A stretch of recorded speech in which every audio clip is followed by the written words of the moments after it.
Hi friends, ನಮಸ್ತೆ. ನೋಡ್ತಿದ್ದೀರಾ ಅಲ್ಲ, ಪೂರಿ ಎಷ್ಟು ಚೆನ್ನಾಗಿ ಬಂದಿದೆ ಅಂತ. ನಾನು ನಿಮಗೆ ಇವತ್ತು ತುಂಬ ಸಾಫ್ಟಾಗಿ ಪೂರಿಯನ್ನು ಹೇಗೆ ಮಾಡೋದು ಅಂತ ತೋರಿಸ್ತಾ ಇದ್ದೀನಿ.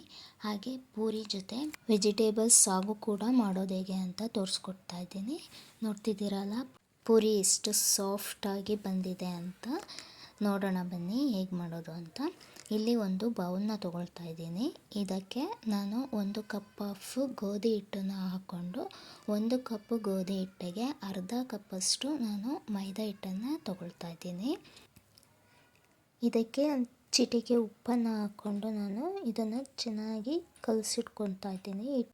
ನಾವು ಚಪಾತಿ ಹಿಟ್ಟನ್ನು ಯಾವ ರೀತಿಯಾಗಿ ಕಲಿಸ್ಕೊಳ್ತೀವೋ ಅದೇ ರೀತಿಯಾಗಿ ಇದನ್ನು ಕೂಡ ಕಲಸಿ ಇಡಬೇಕಾಗುತ್ತೆ. ನೋಡಿ, ಇದನ್ನು ಕ್ಲೋಸ್ ಮಾಡಿಟ್ಟು ಸಾಗು ಮಾಡ್ಕೊಳ್ಳೋದು ಹೇಗೆ ಅಂತ ನೋಡೋಣ. ಇಲ್ಲಿ ನೋಡಿ, ಸಾಗು ಮಾಡ್ಕೊಳ್ಳೋದಕ್ಕೆ ಕ್ಯಾರೆಟು, ಬೀನ್ಸು, ಕ್ಯಾಪ್ಸಿಕಮ್ಮು, ಆಲೂಗೆಡ್ಡೆ, ಟೊಮ್ಯಾಟೊ ಮತ್ತು ಈರುಳ್ಳಿಯನ್ನು ತೊಗೊಂಡಿದ್ದೀನಿ. ಇಲ್ಲಿ ಕಾಯಿ ತುರಿ, ಬೆಳ್ಳುಳ್ಳಿ, ಹಸಿಶುಂಠಿ, ಕರಿಬೇವು, ಜೀರಿಗೆ ಮತ್ತು ಸಾಸಿವೆಯನ್ನು ತೊಗೊಂಡಿದ್ದೀನಿ. ಬೆಳ್ಳುಳ್ಳಿ, ಹಸಿಶುಂಠಿ, ಕಾಯಿ ಮತ್ತು 2 ಸ್ಪೂನು ಧನಿಯಾ ಪೌಡರ್ನ ಹಾಕ್ಕೊಂಡಿದ್ದೀನಿ. ನಾನಿಲ್ಲಿ ಕೊತ್ತಂಬರಿ ಸೊಪ್ಪನ್ನು ಯೂಸ್ ಮಾಡಿಲ್ಲ, ಹಾಗಾಗಿ ಧನಿಯಾ ಪೌಡರ್ನ ಹಾಕ್ಕೊಳ್ತಾ ಇದ್ದೀನಿ. ಕೊತ್ತಂಬರಿ ಸೊಪ್ಪಿದ್ರೆ ನೀವು ಅದನ್ನೇ ಯೂಸ್ ಮಾಡ್ಕೊಳ್ಬೋದು. ನಾನಿಲ್ಲಿ ಖಾರಕ್ಕೆ 2 ಸ್ಪೂನ್ ಖಾರದ ಪುಡಿಯನ್ನು ತೊಗೊಳ್ತಾ ಇದ್ದೀನಿ.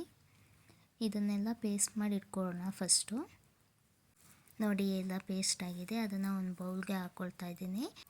ಒಂದು ಬೌಲ್ನ ತೊಗೊಂಡು ಆಯಿಲ್ ಹಾಕ್ಕೊಂಡಿದ್ದೀನಿ. ಅದು ಹೀಟಾದ ನಂತರ ಸಾಸಿವೆ, ಜೀರಿಗೆ, ಕರಿಬೇವಿನ ಸೊಪ್ಪನ್ನ ಹಾಕ್ಕೊಂಡು ಫ್ರೈ ಮಾಡ್ಕೊಳ್ಳೋಣ.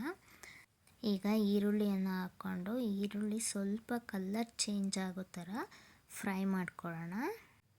ಫ್ರೆಂಡ್ಸ್, ನೀವು ಇಲ್ಲಿ ಸಾಗು ಮಾಡೋದಕ್ಕೆ ಬಟಾಣಿ ಕೂಡ ಯೂಸ್ ಮಾಡ್ಕೊಳ್ಬೋದು. ನಾನಿಲ್ಲಿ ಬಟಾಣಿ ಯೂಸ್ ಮಾಡಿಲ್ಲ, ಹಾಗೆ ಮಾಡಿ ತೋರಿಸ್ತಾ ಇದ್ದೀನಿ. ನಿಮ್ಗೆ ಬೇಕಂದರೆ ಬಟಾಣಿಯನ್ನು ಯೂಸ್ ಮಾಡ್ಕೊಳ್ಳಿ, ಚೆನ್ನಾಗಿರುತ್ತೆ. ನೋಡಿ, ಈರುಳ್ಳಿ ಕಲರ್ ಚೇಂಜ್ ಆಗಿದೆ. ಈಗ ಟೊಮೊಟೊ ಹಾಕಿ ಮಿಕ್ಸ್ ಮಾಡ್ಕೊಳ್ಳೋಣ. ನೋಡ್ತಿದ್ದೀರಲ್ಲ, ಎಲ್ಲ ಮಿಕ್ಸ್ ಆಗಿದೆ. ಈಗ ನಾನು ಪೇಸ್ಟ್ ಮಾಡಿ ಇಟ್ಕೊಂಡಿದ್ದೆ ಅಲ್ಲ, ಆ ಖಾರನ ಹಾಕಿ ಮಿಕ್ಸ್ ಮಾಡ್ಕೊಳ್ತಾ ಇದ್ದೀನಿ. ಈಗ ರುಚಿಗೆ ತಕ್ಕಷ್ಟು ಉಪ್ಪನ್ನು ಹಾಕ್ಕೊಳ್ತೀನಿ.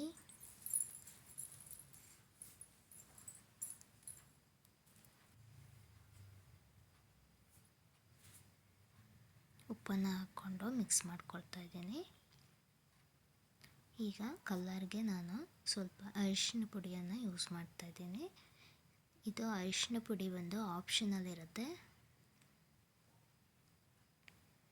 ಈಗ ಆಗಲೇ ತೋರಿಸಿದಂಥ ಎಲ್ಲ ತರಕಾರಿಗಳನ್ನು ಹಾಕ್ಕೊಂಡು ಮಿಕ್ಸ್ ಮಾಡ್ಕೊಳ್ಳೋಣ. ಇಲ್ಲಿ ನಾನು ಸಾಗು ಮಾಡ್ತಿರೋದ್ರಿಂದ ಎಲ್ಲ ತರಕಾರಿಗಳನ್ನು ನಾನು ತುಂಬ ಚಿಕ್ಕದಾಗಿ ಕಟ್ ಮಾಡ್ಕೊಂಡಿದ್ದೀನಿ. ನಿಮಗೆ ಯಾವ ಸೈಜ್ ಬೇಕೋ ಆ ಥರ ಮಾಡ್ಕೊಳ್ಬೋದು. ನೀವು ಹೋಟೆಲ್ನಲ್ಲಿ ಸಿಗೋ ಥರ ಸಾಗುನ ಮನೆಯಲ್ಲಿ ಟೇಸ್ಟಿಯಾಗಿ ಮಾಡಿಕೊಂಡು ತಿನ್ಬೋದು ಫ್ರೆಂಡ್ಸ್. ನೋಡಿ, ಕ್ಯಾಪ್ಸಿಕಮ್ನ ಹಾಕ್ಕೊಂಡು ಮಿಕ್ಸ್ ಮಾಡ್ಕೊಳ್ತೀನಿ. ಮಿಕ್ಸ್ ಮಾಡ್ಕೊಂಡ ನಂತರ ನಾನು ಇಲ್ಲಿ 2 ಕಪ್ ನೀರನ್ನು ಹಾಕ್ಕೊಂಡು ಮಿಕ್ಸ್ ಮಾಡ್ಕೊಳ್ತೀನಿ. ಎಷ್ಟು ಗಟ್ಟಿ ಇದೆ, ಎಷ್ಟು ತೆಳ್ಳಗಿದೆ ಅನ್ನೋದನ್ನು ನೋಡಿಕೊಂಡು ನಾವು ನೀರನ್ನು ಹಾಕ್ಕೊಳ್ಬೇಕಾಗುತ್ತೆ. ಮೀಡಿಯಮ್ ಇದ್ದರೆ ಸಾಕಾಗುತ್ತೆ. ಇಲ್ಲಿ ನೋಡಿ, ಸ್ವಲ್ಪ ತೊಗರಿಬೇಳೆಯನ್ನು ತೊಗೊಂಡು ವಾಶ್ ಮಾಡಿ ಹಾಕ್ಕೊಳ್ತಾ ಇದ್ದೀನಿ. ಸಾಗು ಮಾಡೋದಕ್ಕೆ ತೊಗರಿಬೇಳೆ ಹಾಕ್ಕೊಂಡ್ರೆ ತುಂಬ ಟೇಸ್ಟ್ ಬರುತ್ತೆ ಸಾಗು. ನೋಡಿ, ಈಗ ಮಿಕ್ಸ್ ಮಾಡಿಕೊಂಡು 2 ಕಪ್ಪು ನೀರನ್ನು ಹಾಕ್ಕೊಳ್ತಾ ಇದ್ದೀನಿ. ಮಿಕ್ಸ್ ಮಾಡ್ಕೊಳ್ಳೋಣ. ನೋಡಿ, ಇಲ್ಲಿ ಇಷ್ಟು ಹದದಲ್ಲಿ ನಾನು ಸಾಗುನ ಮಾಡ್ಕೊಳ್ತಾ ಇದ್ದೀನಿ. ಕುಕ್ಕರ್ನ ಕ್ಲೋಸ್ ಮಾಡಿ ವಿಷಲ್ ಕೂಗಿಸ್ಕೊಳ್ಳೋಣ.